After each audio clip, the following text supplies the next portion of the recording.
NBA star John Wall, who's of course a guard for the Washington Wizards, just donated $400,000 to help homeless kids in shelters.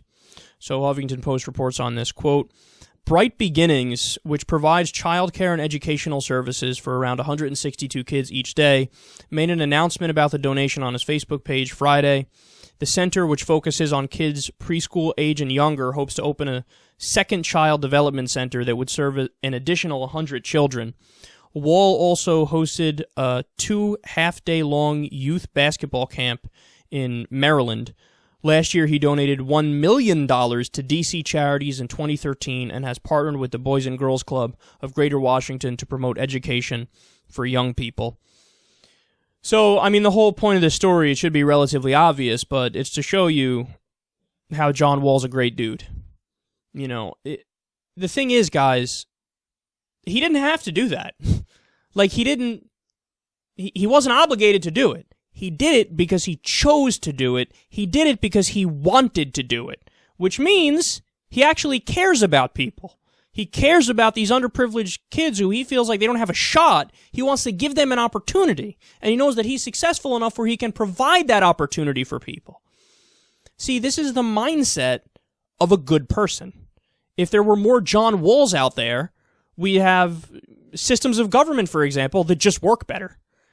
And one of the main reasons why I think it's important to talk about this is we shouldn't have to rely on the goodwill and the kindness of somebody like John Wall. We just shouldn't. We should live under a government, and we should live within a system that provides a basic standard of living that allows people to have equal opportunity and to, if they work hard and try to get ahead, they can do it.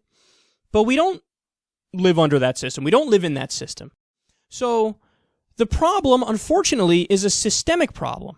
And I give John Wall a bunch of credit for doing this, but we need to step up and realize that you got to elect the right people, you got to get money out of the political system, and you have to try to set up a system where we don't have to rely on people like John Wall to do the right thing. Because I hate to say it, but it's true, there's not enough John Walls out there.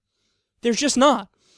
So we still have extreme poverty in some places. We still have a system where you can go bankrupt because of medical bills and things like that. We still have so many people with student loan debt that they won't be able to pay off in their 40s. They keep paying into their 50s.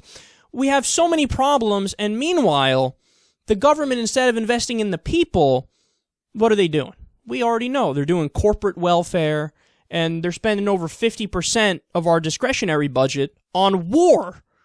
War against people that we don't need to be fighting. I mean, this idea of, like, everybody's an imminent threat. No, it's got a lot more to do with the military-industrial complex. It has a lot more to do with, people making money and trying to keep this system locked down where they keep making money even though all they do is make bombs and missiles and weapons and tanks and things like that. We need a total realignment of our priorities.